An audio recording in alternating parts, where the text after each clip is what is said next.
All right, so we're diving into this lawsuit against Jay-Z and Diddy, Yeah, and wow, uh, that's a big one. it's huge, right? Yeah. Accusations of rape against a 13-year-old girl Back in 2000? Yeah. back in 2000. Just to kind of set the stage for everybody. And right after the MTV Video Music Awards, which is kind of interesting. Right, that's a detail that I don't know, just adds another layer to it. Another layer to this whole thing, definitely. So the lawsuit was filed December 8th of this year, just a couple of days ago. 2024, attorney Tony Busby. Tony Busby, right. And he's representing the plaintiff who's going by Jane Doe. To protect her identity. Of course, yeah. So how does a 13-year-old girl end up in this situation? Well, The lawsuit says she approached a limo driver at the VMAs, okay. hoping to get into the show or an after party. Like you would. You know, a young girl, maybe a little starstruck, who knows? Yeah, exactly. And so this driver, he really takes advantage. Yeah, he actually says to her, quote, "You fit what Diddy's looking for." And then, claiming to work for him, takes her to a party. Oh my God. About 20 minutes later, they arrive at what's described as a White House with a U-shaped driveway. Okay. And get this, before she can even enter, Uh-huh. she's asked to sign what she believes is a non-disclosure agreement. It's just like already red flags. So many red flags. Right. Right from the start. Okay, so she's inside, she's at the party. She's offered a drink. Oh, That right. makes her feel sick. So she goes to lie down in a room. Okay. And this is when, according to the lawsuit, Jay-Z, whose real name is Sean Carter, Right. and Diddy, whose real name is Sean Combs, enter the room. And, I mean, the lawsuit goes on to describe, The really graphic details yeah, of the alleged assault. It claims that Carter raped Jane Doe while Combs and another unnamed female celebrity watched. oh my gosh. And then Combs also sexually assaulted her. I mean, this is horrific. Yeah, it's just awful. Awful scenario. And the details, they're incredibly disturbing. She manages to leave the party, though, and calls her father from a gas station. Okay, so now we have these allegations out there, and of course, both Carter and Combs deny any wrongdoing. Yeah, their responses are actually quite different. Yeah, let's talk about that. So Carter's statement, it's pretty direct, right? Oh, He, yeah. he basically says, file a criminal complaint, not just a civil one. As if he's saying, if I did this, put me behind bars. But at the same time, he's completely denying it. Right, calling for, real justice if these allegations are true. Exactly. Combs' legal team takes a different approach. Completely. They're calling it a shameless publicity stunt. Yeah, aimed at getting money from celebrities. Right, and they say, Combs has never assaulted or trafficked anyone. Adult or minor. So, very different responses. It's interesting, isn't it? They're both kind of dancing around the main issue. Right, like Carter's focusing on how serious the crime would be. If true. If true, right? And Combs' team is trying to discredit the accuser and her motives. So where does Tony Busby, the attorney, fit into all of this? Well, he comes out swinging, Yeah. claiming that Carter actually filed a lawsuit against him What? under a fake name, which Carter denies. Hmm. Busby also insists his firm never asked for money from Carter. Just mediation. Confidential mediation, that's it. And he doesn't stop there. Oh, no. He goes on to say that since that demand for mediation, Carter's tried to bully and harass both him and the plaintiff. Wow. But he says it's backfired and just made his client more determined. So it's like another legal battle is going on behind the scenes before the main case even begins. Yeah, and there's even more. Busby's representing over 120 accusers who've made similar accusations against Combs. Wait, 120? Over 120, That's a lot. dating back to 1991. That paints a very different picture than what Combs' team is presenting. And to complicate things further, Oh, there's more. Combs is already awaiting trial on separate sex trafficking charges. Right, I remember hearing about that. And he's due in court May 5th, 2025. So this new lawsuit, is it going to affect that case? That's the question, right? And prosecutors might bring even more charges against him. Oh, wow. It's a lot to unpack. Definitely. We're just getting started here, but it's clear this situation is, well, disturbing. To say the least. Yeah, it's complex, and there's just so much more to uncover. A lot of questions still need to be answered. Like, what are the bigger implications of this for the #MeToo movement? And what kind of legal precedents could this case set? And how about this? What does this tell us about power and accountability?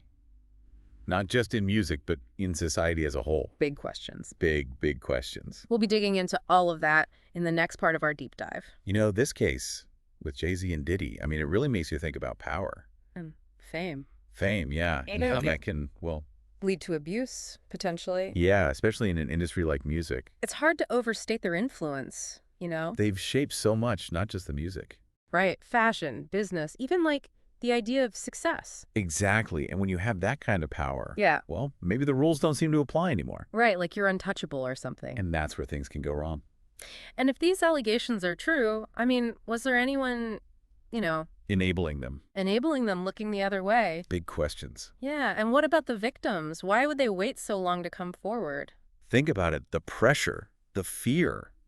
Not being believed, going up against people like Jay-Z and Diddy, Exactly. I mean, that's intimidating for anyone. and the potential for retaliation. Oh, yeah. We've seen how accusations can ruin reputations, even if they're not true. So imagine going up against someone with the resources to fight back. And let's not forget the emotional toll, Coming forward with these kinds of allegations, It takes immense courage to do that, yeah, no matter who you're accusing, especially when you know you're going to face scrutiny, doubt. maybe even harassment. This case highlights something really important, though. What's that? We need a system that supports survivors, encourages them to come forward, protects them, A system that puts truth and justice first, no matter who's involved. no matter how rich or famous they are. So let's talk about the legal side of this. Okay. This alleged incident, it happened over 2 decades ago. Oh, wow. Yeah, that's a long time. Right. That's going to be tough for the prosecution. How do you even gather evidence after so long? Memories fade, witnesses disappear, evidence gets lost. So what evidence do they even have? That's the million-dollar question. DNA witnesses. And even if they have something, proving a case beyond a reasonable doubt after 20 years, That's almost impossible. nearly impossible. And then there's the issue of consent, especially with Jane Doe being so young. Right, a 13-year-old can't legally consent. Especially in a situation like this. Exactly, but proving that lack of consent, showing coercion, No. that's where it gets tricky. Busby also claims there's been intimidation. Oh, right, from Carter. Yeah, trying to silence witnesses or the plaintiff. That could be seen as obstruction of justice. If it's true. And Busby says it's just made his client more determined. Wow. That she wants justice. She wants justice, yeah. This case, it could be a landmark case. In what way? It could change how we handle these kinds of allegations against powerful people. It could set a precedent. Exactly. For future laws, for accountability in the industry. The music industry is really under the microscope here. How they respond, it's going to send a message. About their values, right? Are they going to support victims, push for transparency, or protect their own? Those are tough questions. And they're questions for all of us, not just the music industry. This is about power and privilege and a justice system that works for everyone. Not just the wealthy and powerful. And the media has a role to play here, too. Oh, absolutely. They need to report on this responsibly, ethically, without sensationalism. Provide context. Help the public understand how complex this all is. Because, let's be real, public opinion can be just as powerful as a court. Reputations can be destroyed overnight, careers ruined, lives shattered. And that's why we need to be careful, Approach this with a critical eye. Consider all sides. Don't jump to conclusions. Don't rush to judgment. Exactly. Understand the nuances, the legal stuff, the human stories. Truth is rarely black and white. And justice takes time. Before we move on, there's one more thing I want to talk about. What's that? Social media. Oh, yeah, that's a whole other beast. It's a powerful tool, all right? For amplifying voices, raising awareness, But it can also be a source of misinformation, hate. trial by public opinion, Accusations go viral, reputations get tarnished. and people rush to judgment without knowing the facts. So how do we navigate that, especially in a case like this? We have to be careful, think critically about the information we're seeing. Question the sources, consider biases. And remember, social media is not a court of law. It's a place for discussion, debate, not for deciding guilt or innocence. Right. We need to be mindful of the harm that can be caused by spreading rumors and making judgments based on incomplete information. It's about finding that balance, using social media for good, but recognizing its limitations. Now let's talk about the impact this could have on the music industry as a whole. Jay-Z and Diddy, they're not just musicians, they're icons. They've built empires, influenced culture. So these allegations, they could have ripple effects throughout the industry. It's hard to say what the long-term consequences will be. But things could definitely change. Power dynamics, industry standards, accountability. This is a defining moment for the music industry. How they respond will speak volumes. Will artists speak out? Will labels take a stand? Will fans demand change? These are questions that will continue to unfold. This case is just the beginning of a much larger conversation. About sexual assault, power, and the need for change. But it's a conversation we need to have. Absolutely, and hopefully this case will be a catalyst for that change. And before we go on to the last part of our deep dive, I want to acknowledge how heavy this all is. These are serious allegations, a difficult topic to discuss. And we're talking about real people whose lives have been affected. We need to approach this with sensitivity and respect for everyone involved. And create a space where victims feel safe to come forward. And remember, these conversations can be triggering. It's important to take care of yourself, seek support if you need it. Now, shifting gears a bit, what does this case say about society in general? About power, privilege, accountability in the 21st century. It's a good question, and I think it shows that even the most powerful people can be held accountable. That no one is above the law. And that we need to create a world where power doesn't equal immunity. It's also a reminder that sexual assault can happen to anyone. Anywhere, anytime. This case is just one piece of a much larger problem. But it's a problem we need to address. And hopefully, this will lead to real change. In the music industry and beyond. Before we wrap up this part, I want to touch on something we haven't talked about much. Okay, what's that? Bystanders. The people who were there who might have known what was happening. That's a good point. Their role is often overlooked. Their silence can be just as damaging as the actions of the perpetrator. We need to move away from that. It's not my business mentality.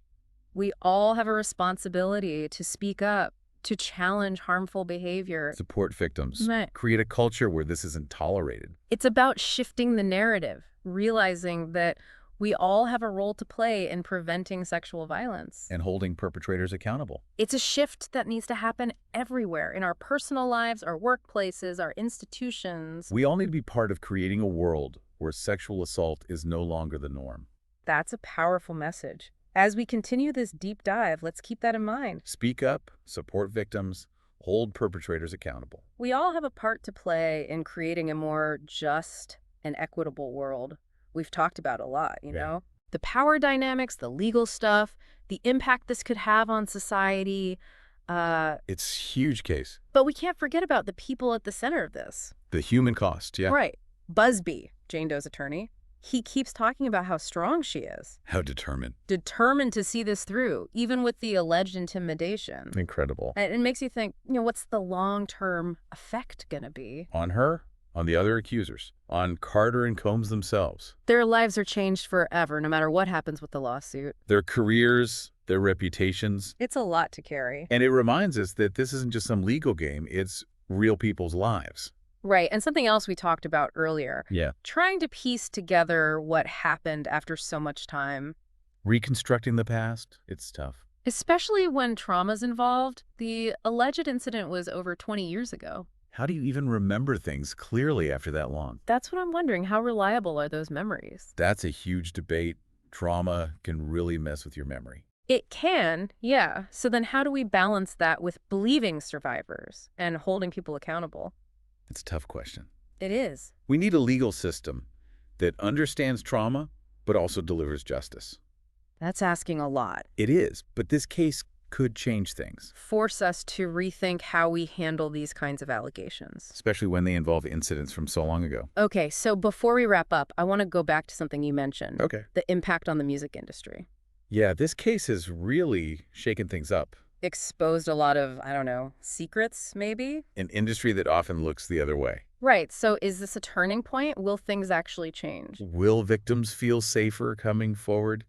It's hard to say right now. But the conversation has started. And the music industry can't ignore it anymore. They have to protect the people they work with, the fans. And it goes beyond music. This is about society as a whole. Creating a culture where this doesn't happen. Where victims are supported, where perpetrators are held accountable. So as you keep thinking about this case, remember that you have a role to play too. We all do. What can you do to make a difference? To make the world a safer place. Because this fight for justice, it involves all of us. It's not just a story, it's something we have to actively participate in. So this deep dive, it's been intense. A lot to take in. We've covered the allegations, the responses, the legal side of things, the bigger picture. It's complex, for sure. And we've talked about power, privilege, accountability, and how hard it can be to find justice. Especially after so much time has passed. But at the end of the day, this is about real people, and we can't forget that. Their stories matter. So as this case continues, remember to be critical, be open-minded, And most importantly, be empathetic. stay informed, keep talking about these issues, and never be afraid to speak up for what's right. Your voice matters. Because we all have the power to make a difference, to create a world where everyone feels safe and respected.